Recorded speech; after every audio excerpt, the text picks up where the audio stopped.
Bienvenidos amigos a otro encuentro, iba a decir otro domingo, pero tal vez estés viendo esto en otro día. Y hoy la verdad que tengo un mensaje muy especial para compartirte. Pero antes quiero darte la bienvenida, quiero decirte que me alegro un montón que estés ahí escuchando este mensaje, ya sea que estés en tu casa mirando el servicio online de nuestro campus en Buenos Aires o que estés en una extensión, una de nuestras tantas extensiones. Te quiero dar la bienvenida y quiero decirte que espero que Saddleback, Buenos Aires, que Saddleback, ponerle el nombre de la extensión en la que estés, se sienta como estar en tu casa, se sienta como estar en familia. Y el día de hoy vamos a continuar, aunque tuvimos Pascua en el medio, pero vamos a continuar la serie Jesús en Movimiento. Vamos a continuar y vamos a terminarla hoy. Así que quiero compartirte de un momento, de una historia en particular que está en el libro de Marcos, en el que fue evidente que Jesús estaba en movimiento, que había un movimiento más allá de que tal vez Jesús no iba caminando, Jesús no estaba en una barca moviéndose, Jesús estaba en un lugar específico, pero algo se estaba moviendo. Y quiero que veamos qué es lo que pasa todo alrededor. Pero antes quiero contarte algo, ¿no? Yo tengo dos hijas, como muchas veces lo he dicho. Una, la más grande, está en segundo grado, ¿no? Y me causó gracia porque el otro día vino muy contenta porque tuvo su primera evaluación, ¿no? O sea, yo digo, bueno, ¿qué persona en su sano juicio está contento o contenta porque va a tener una evaluación? Bueno, mi hija lo estaba, ¿no? Pero lo más divertido para mí, no para ella, fue que, claro, los primeros exámenes, las primeras evaluaciones, no lo llaman pruebas, no lo llaman exámenes, no lo llaman evaluaciones, lo llaman sondeos, ¿no? Es como algo más amigable para una nena, para un nene de 7 años que va a empezar con todas estas cosas, ¿no? Y esto me hizo pensar un montón, ¿no? Y también con este mensaje que quiero compartir hoy, porque obviamente mi hija, bueno, tal vez no tanto en esa edad, ¿no? Pero nosotros que conocemos más los exámenes y las evaluaciones, sabemos que nos tenemos que preparar.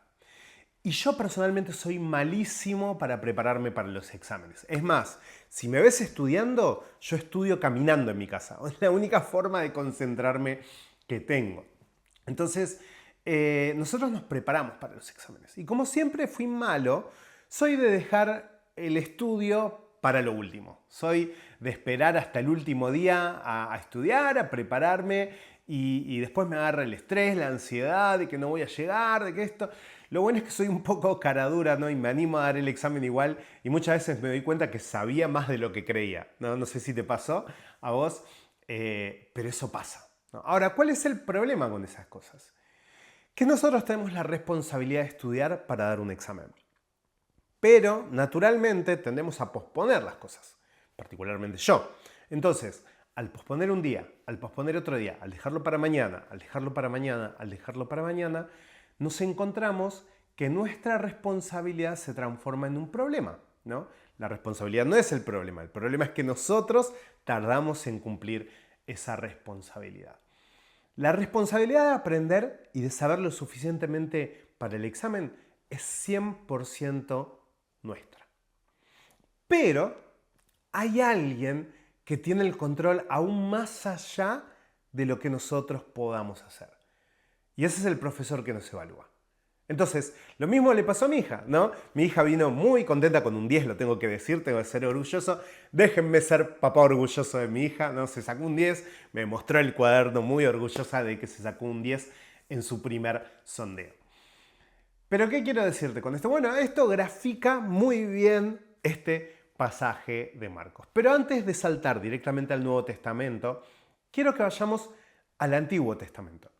Porque en el Antiguo Testamento hay una historia que grafica muy bien lo que va a ocurrir en el capítulo 2 de Marcos. Y está en Primera Samuel. En Primera Samuel te voy a contar un poco el panorama de lo que estaba ocurriendo. En Primera Samuel aparece el rey Saúl. Aparece esta figura puesta por Dios como rey del pueblo de Israel.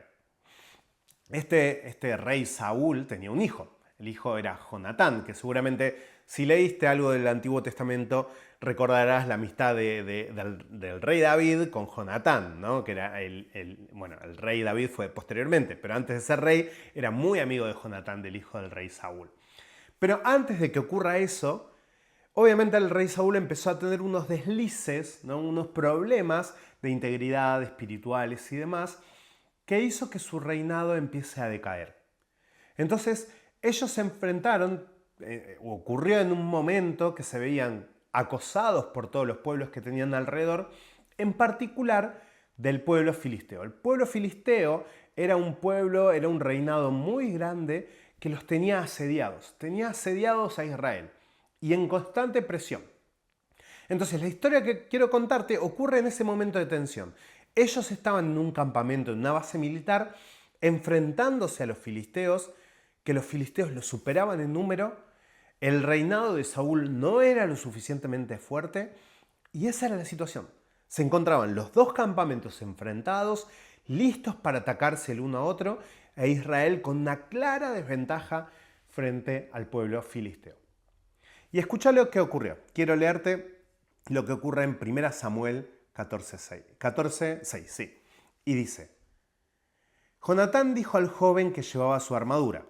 Bueno, este joven que llevaba su armadura es conocido como el escudero. Era un acompañante de Jonatán que era parte del ejército del rey Saúl. Entonces Jonatán le dice a su escudero: ven y pasemos a la guarnición de estos incircuncisos. Quizá el Señor, y quiero remarcar eso, quizá el Señor obrará por nosotros. Pues el Señor no está limitado a salvar con muchos o con pocos, ¿no? Y esa frase, quizá el Señor, quizá Dios, y lo que dice después, Él no está limitado a salvarnos porque somos muchos o porque somos pocos. Él no tiene esos límites. Entonces, quizá el Señor, que tiene el poder para hacerlo, obre a nuestro favor. Y esa es una declaración de fe tremenda. Tal vez te suene, bueno, quizá, tal vez, como duda, ¿no? Pero ese quizás Dios no es una duda en que si Dios lo puede hacer o no lo puede hacer. Jonatán tiene la seguridad de que Dios lo puede hacer, porque no está limitado a la cantidad de hombres que tienen, sino es que él sabe que Dios lo puede hacer, pero que él también sabe que no puede controlar la voluntad de Dios. Entonces, quiero que nos enfoquemos en este quizá Dios, quizá el Señor. Porque en Marcos 2, como ya te anticipé, ocurre una situación muy cinematográfica, podría decirse. Si estuviste en nuestro Viernes Santo o lo viste online al mensaje del Pastor Seba, el Pastor Seba utilizó este pasaje. Y quiero que volvamos a él, ¿no? Porque es realmente espectacular, literalmente, como te dije, cinematográficamente hablando. Es una historia muy extraña, loca, ¿no? Que rara vez veas que pase. Y déjame leerte lo que dice el pasaje de Marcos. Unos días después, cuando Jesús entró de nuevo en Capernaum, corrió la voz de que estaba en casa. Jesús empezó su ministerio en Capernaum, hizo mucho de sus comienzos en Capernaum, y claro, cuando él volvió, también había cuestiones tal vez de gente que dudaba de Jesús, gente que se preguntaba quién era este que estaba haciendo todo esto. Cuando Jesús vuelve a Capernaum, se corre la voz de que él vuelve a casa. Y dice, se aglomeraron tantos que ya no quedaba sitio ni siquiera frente a la puerta mientras él les predicaba. Entonces llegaron 4 hombres que llevaban un paralítico. Como no podían acercarlo a Jesús por causa de la multitud, quitaron parte del techo encima de donde estaba Jesús y luego de hacer una abertura, bajaron la camilla en la que estaba acostado el paralítico. Al ver la fe de ellos, Jesús le dijo al paralítico, «Hijo, tus pecados quedan perdonados». Algunos maestros de la ley estaban sentados allí y pensaban, ¿por qué habla este así? Está blasfemando. ¿Quién puede perdonar pecados sino solo Dios?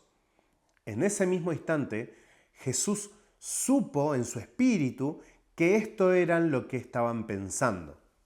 ¿Por qué razonan así? Dijo. ¿Qué es más fácil? Decir al paralítico, ¿tus pecados quedan perdonados? O decirle, levántate, toma tu camilla y anda. Pues para que sepan que el Hijo del Hombre tiene autoridad en la tierra para perdonar pecados, se dirigió entonces al paralítico. A ti te digo, levántate, toma tu camilla y vete a tu casa. Y el hombre se levantó, tomó su camilla enseguida y salió caminando a la vista de todos. Ellos se quedaron asombrados y comenzaron a alabar a Dios. Jamás habíamos visto cosa igual, decía. Y quiero que podamos ver un poco este pasaje, desmenuzarlo y poder sacar 4 verdades que quiero compartirte sobre la fe. ¿Okay? Y la primera verdad que quiero dejarte es, mi fe puede preparar el escenario. Mi fe puede preparar el escenario. ¿Y para quién puede preparar el escenario? Bueno, lo puede preparar para mí, para otros y para Jesús. ¿No? Cuando veo el pasaje, como te dije, para mí es muy cinematográfico, se me ocurren un montón de preguntas y un montón de cosas que obviamente el pasaje no dice, ¿ok? Tené cuidado con tratar de meterle significado y decir, no, porque esto fue lo que pasó. Si la Biblia no lo dice, no lo dice, ¿ok? Pero denme la posibilidad de hacer un poco Dejen imaginarme un poco lo que estaba ocurriendo y lo que pasaba en la cabeza de la gente o lo que podría haber llegado a pasar, ¿ok? Yo me imagino que estas personas estaban esperando a Jesús, se enteraron de que este Jesús iba a venir. Y Capernaum se llenó de gente, multitudes iban a ese lugar donde estaba Jesús, ¿no? Lo primero que se me vino a la cabeza es que me voy a poner un poco, no sé cuál es la palabra, pero de actualidad, ¿no? Yo no soy fanático de esta banda, no los conozco, estoy muy obsoleto en la actualidad musical, pero sé que vienen los BTS Argentina, ¿no? En octubre vienen y ya van a estar en el Estadio Único de La Plata. Me enteré que en marzo ya había gente acampando en la puerta del estadio para octubre, ¿ok? Entonces, algo así estaba pasando en Capernaum. Entonces yo me imagino que uno de estos 4 amigos, o estos 4 amigos se juntaron a tomar mate, ¿no? Y le dijeron, che, viene este Jesús que hace milagro. Y con nosotros está Juancito que pobre no se puede levantar de su cama. ¿Qué hacemos? ¿Lo llevamos? Y obviamente yo, con los amigos que tengo, simplemente si le tuviese que poner nombre a la gente que estaba ahí alrededor, ¿no? Se me ocurren unos cuantos para poner ahí alrededor mío en estas ideas locas que podemos llegar a tener. Pero entre tus amigos hay personalidades distintas. Entonces el primero va a saltar, obviamente vas a decir, está loco, o sea, va a haber un montón de gente, nos vamos a meter ahí, ni siquiera nos va a dar bolilla, va a estar con otras personas y nosotros, o sea, ¿cómo hacemos para meterlo Juancito ahí en el medio? Además, o sea, tenemos que ir hasta allá, porque en ese momento ni siquiera había Uber o no había forma de mover, era llevar a Juancito en la camilla y nosotros suponemos que estaban cerca, pero, o sea, yo vivo a 1 hora y media del campus. O sea, tal vez eran como yo, vivían a 1 hora y media en auto, ¿no? En ese momento no había auto, era un burro, no sé cómo. Decían, primero era la decisión de ir hasta allá y llevarlo a Juancito, ¿no? Le voy a poner nombre, a Juancito. Primero esa decisión. Una vez que llegaron, con toda la multitud, con toda la gente, eran decisiones de decir, che, pero ¿vale la pena meternos hasta allá? ¿Qué va a pasar con la gente? ¿Cómo nos van a mirar? ¿Qué van a pensar de nosotros? ¿No? ¿Y cómo hacemos para meterlo a él con la camilla entre medio? Entonces dijeron, bueno, vamos a acercarnos a ver qué pasa. Entonces se acercaron. Dijeron, bueno, ¿y ahora qué hacemos? Y no hay forma de meterlo. Y algún loco, siempre hay algún loco en el grupo, dice, ¿y si lo metemos por el techo? Decimos, pero vos estás loco, ¿cómo vas a meterlo por el techo? Vamos a romper un techo, ¿cómo? No hay ningún agujero, no, rompámoslo, no, saquémoslo. Tenemos que bajarlo a los pies de Jesús, ¿no? Cada una de esas decisiones, todas esas decisiones, fueron pequeños quizás Dios. Quizás Dios obre en nuestro favor. Si hacemos esto, quizás Dios nos bendiga. Si hacemos esto, quizás Dios haga algo por él. Si hacemos esto, quizás Dios, quizás Dios, quizás Dios. Esa era la fe de cada uno de los amigos del paralítico. Jesús no les había dicho nada. Jesús no les había dicho, hey, llamen a todos los enfermos, llamen a todas las personas que estén en problemas, que yo voy a hacer algo con ellos. No. Ellos fueron y dijeron, quizás Dios. Y así lo hicieron. Y lo más lindo de eso es que cuando Jesús vio a la camilla del paralítico bajando enfrente de él, la Biblia no dice que se conmovió del paralítico. Seguramente ocurrió. Seguramente Jesús lo habrá hecho. ¿Qué dice la Biblia? Que cuando Jesús vio la fe de los amigos, le dijo al paralítico, hijo, tus pecados te son perdonados. A mí me conmueve un montón eso. A mí me conmueve un montón pensar que yo podría ser uno de esos amigos, de cualquiera de mis amigos. Y que tal vez si tuviese más fe decir, quizás Dios me usaría más. Así que cuando ponemos en nuestra cabeza y en nuestro corazón esa posición, ese pensamiento, esa forma de fe de nuestra vida, de decir quizás Dios, eso prepara el escenario para que Dios haga lo que solo Él puede y quiere hacer. La segunda verdad es que toda oportunidad de fe tiene obstáculos. Estos hombres se encontraron con muchos obstáculos, como bien ya te dije. La distancia, la cantidad de gente, lo que pensaba la gente de ellos. Y déjame ponerte un poco más en contexto.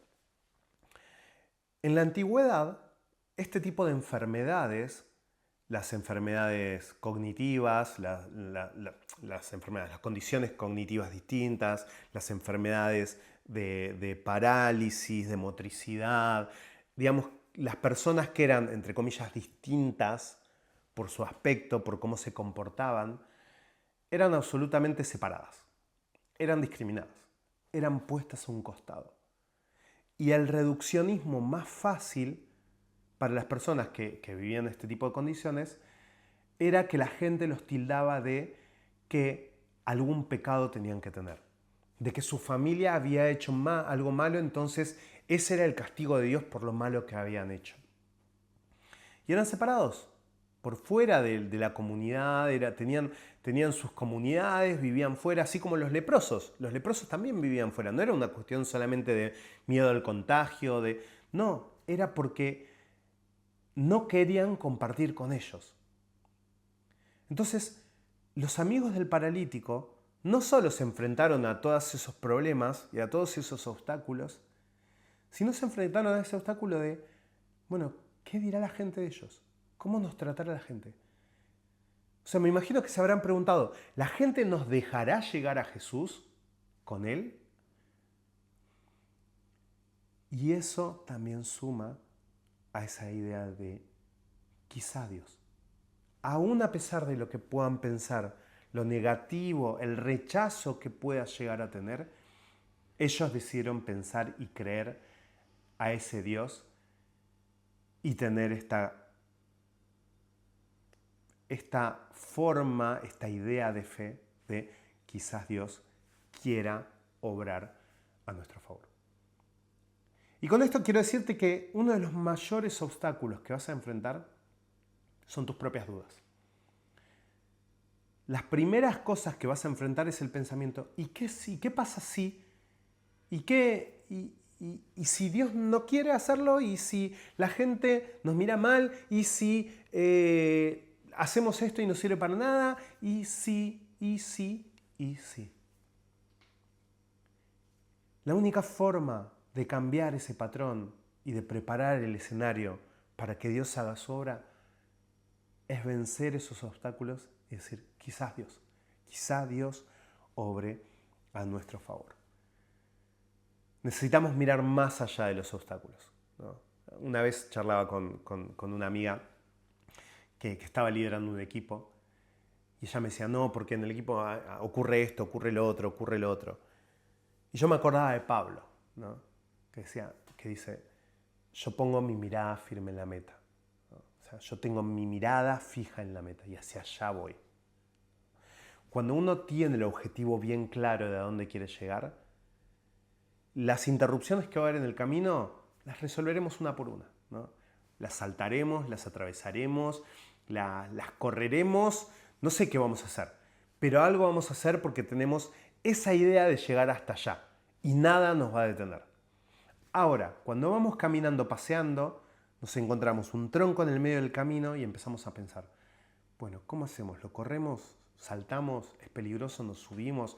¿Estará resbaloso? Cuando estás desesperado para llegar a la meta, no te importa nada de eso y lo vas a atravesar como sea, ¿ok? Vas a desvivirte para atravesarlo. Pero si no tenés ninguna meta y estás caminando y te vas a poner a pensar en cada obstáculo y cada obstáculo va a ser una gran barrera y va a alimentar tus dudas. Pero tenés que pensar, en esa meta está Dios y quizá Dios quiera obrar en mi favor. La tercera verdad sobre la fe es que Jesús no se molesta por las interrupciones. Y a todos nosotros nos molestan las interrupciones, ¿no? Yo creo que, bueno, ahora en este caso estoy grabando, ¿no? Pero me imagino que si llego a estar grabando y viene alguien y entra en esta puerta que está todo en silencio, tratamos de mantener todo en el silencio, de repente viene alguien y me dice, che, Rubén, que mañana tenemos que... Y se da cuenta que estoy grabando y yo tengo que cortar el medio del mensaje para volver a grabar toda esta toma de vuelta. Obviamente soy humano y me va a molestar, ¿no? En ese momento voy a poner mi mejor sonrisa, ¿no? Porque la persona no sabía, no tenía la culpa porque no es una cuestión personal con la persona que venga. Pero sí me va a molestar, ¿no? Y a nosotros nos molesta que nos interrumpan. Nos molesta que nos interrumpan la siesta, nos molesta que nos interrumpan el descanso, nos molesta que nos interrumpan cuando estamos concentrados haciendo algo, nos molesta que nos interrumpan. Lidiamos y luchamos con eso, ¿no? Pero Jesús no es así. Jesús estaba parado en el medio de una casa, hablando con la gente, hablando con las multitudes. Estaba enfocado en miles de personas y de repente el techo se empieza a desmoronar. Yo me imagino de vuelta, cinematográficamente, ¿no?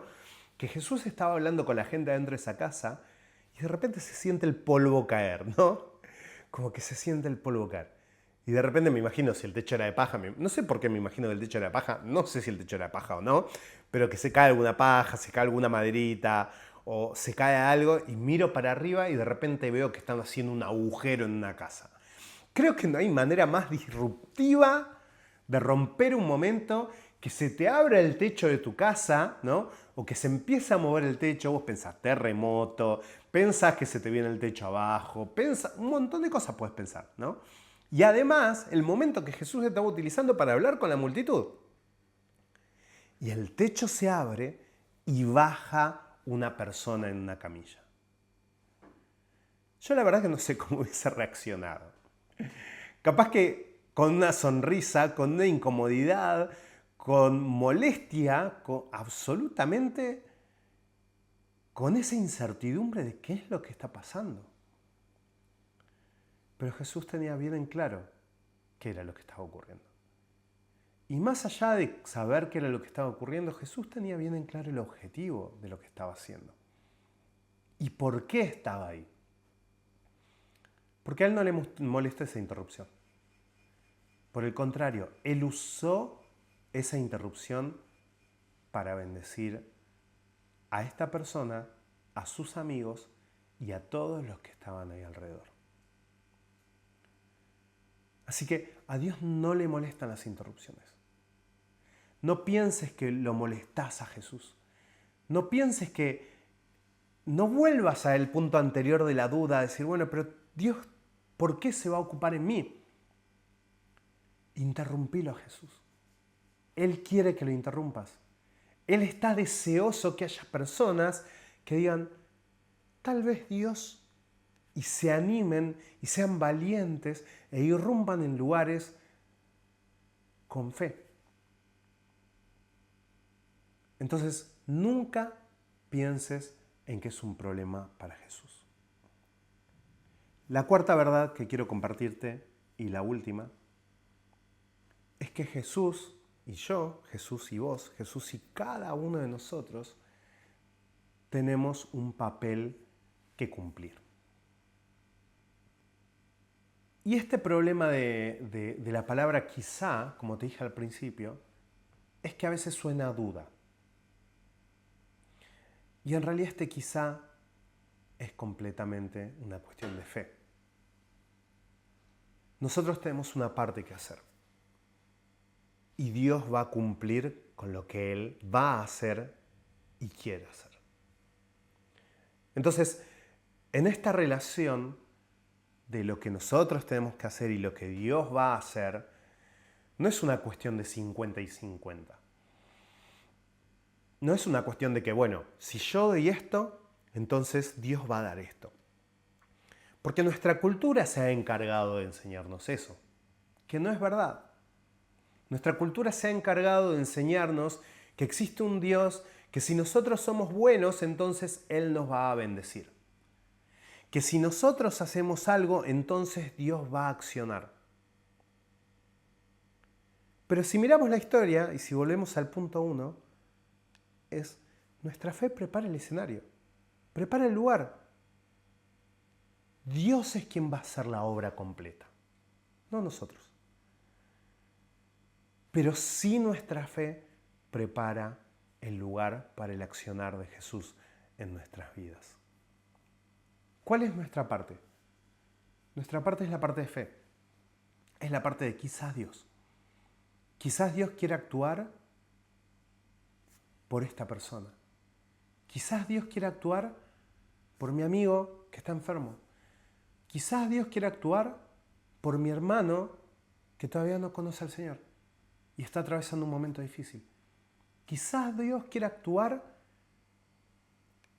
en mi compañero de trabajo que aún no lo conoce y que está atravesando también una situación compleja. Entonces, esa es nuestra parte. Preparar el escenario, animarnos a soñar con esa fe, decir, quizás Dios, ese Dios que puede sanar, ese Dios que puede perdonar pecados, ese Dios que no le importa la cantidad de números de un ejército y da la victoria, quizás ese Dios obre a nuestro favor. Y ese es el llamado que yo quiero hacerte hoy. Porque lo lindo de esto es que no termina en nosotros. Está la parte de Jesús.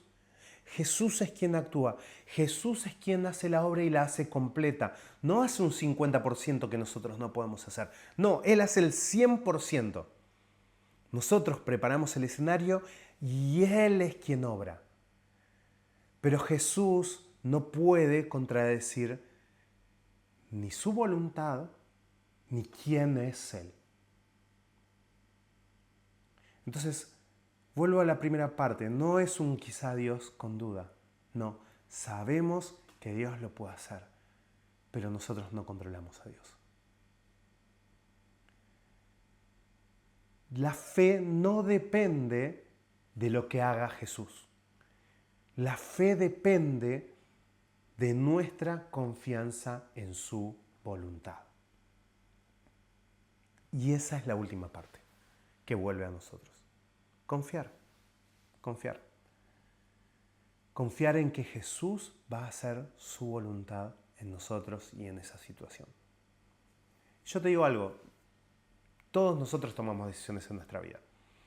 Y muchas veces ni siquiera le consultamos a Dios qué es lo que hacemos. Y nos equivocamos. Y en situaciones donde sí le pedimos a Dios que haga algo, nos enojamos porque Dios no hace lo que nosotros queremos.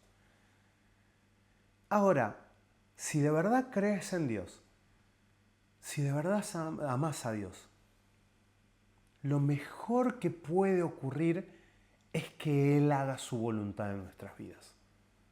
Por más de que no lo entendamos. Por más de que no haga lo que nosotros queremos. Porque si toda nuestra vida estuviese solo en nuestras manos, sería un desastre completo. Entonces, nuestra parte es confiar. Y es la más difícil de todas. Entonces, repito, nuestra parte es tener esta mentalidad de fe de quizás Dios. Eso prepara el escenario. Que el Señor haga 100% su obra, su voluntad, de acuerdo a su carácter y a cómo es Él, y nosotros confiar. Y sabes qué, yo conozco a mucha gente en nuestra iglesia. Yo conozco a mucha gente en nuestra iglesia y sé que muchos de los que están en nuestro campus, y estoy seguro que también en tu propia vida, que estás mirando desde una extensión, desde tu casa, vos sos el resultado de un quizá Dios. Tal vez tu historia dura, difícil, o tal vez no tanto, pero que vos hoy tengas una relación con Dios es parte de un quizá Dios. O tal vez hoy te invitaron por primera vez y estás viendo este video o estás en una extensión viéndolo por primera vez y tal vez seas resultado de un quizá Dios. Y Dios quiere hacer eso con vos a través tuyo con otros. Porque Dios quiere sanar vidas. Y tal vez en un momento te encontrás paralizado por problemas, por situaciones familiares, por conflictos, por falta de trabajo, por alguna enfermedad, por alguna situación difícil que estabas viviendo.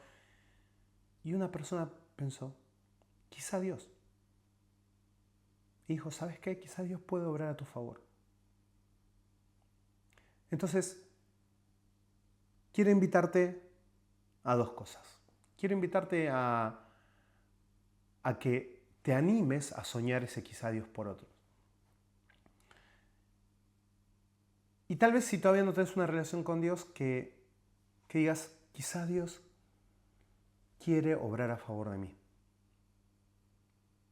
Así que no sé si, bueno, si estás en tu casa no lo vas a tener, si estás en una extensión capaz que sí, tal vez sí, pero si no te invito a que agarres un papelito, ¿ok? Nosotros tenemos unas tarjetitas que dice quizá Dios, ¿no? Pero si no lo tenés al alcance de tu mano, te invito a que agarres un papel cualquiera, puedes poner pausa ahora, ir a buscar al cajón de tu escritorio y agarrar una lapicera y escribir quizás Dios. Quizás Dios obre en favor de. Escribí esa frase. Y te animo a que pongas un nombre. Te animo a que pongas un nombre en fe y que te animes a preparar el escenario para que Dios obre a favor de esa persona. Porque Dios quiere hacer su obra a través tuyo. Esta semana, un día de la semana, con un par de líderes y amigos de la iglesia, fuimos a pasar el día a un parque, ¿no? Y fue un momento lindo que pasamos juntos, que compartimos juntos. Y empezamos a charlar cosas profundas, ¿no? Y una charla nos llevó a otra. Entonces yo no voy a decir nombres para evitar algún tipo de comentario, lo que fuese.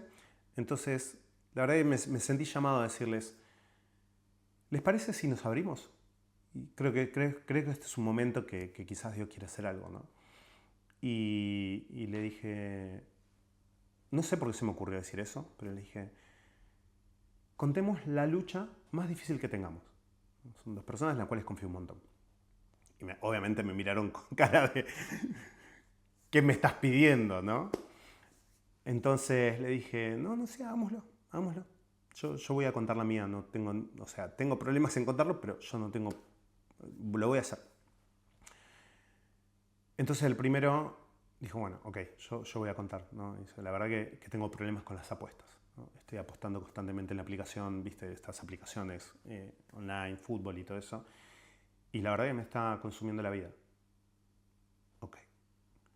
Entonces el otro dijo, la verdad que yo estoy teniendo unos problemas de adicción y la verdad que no me está yendo muy bien y no lo puedo manejar.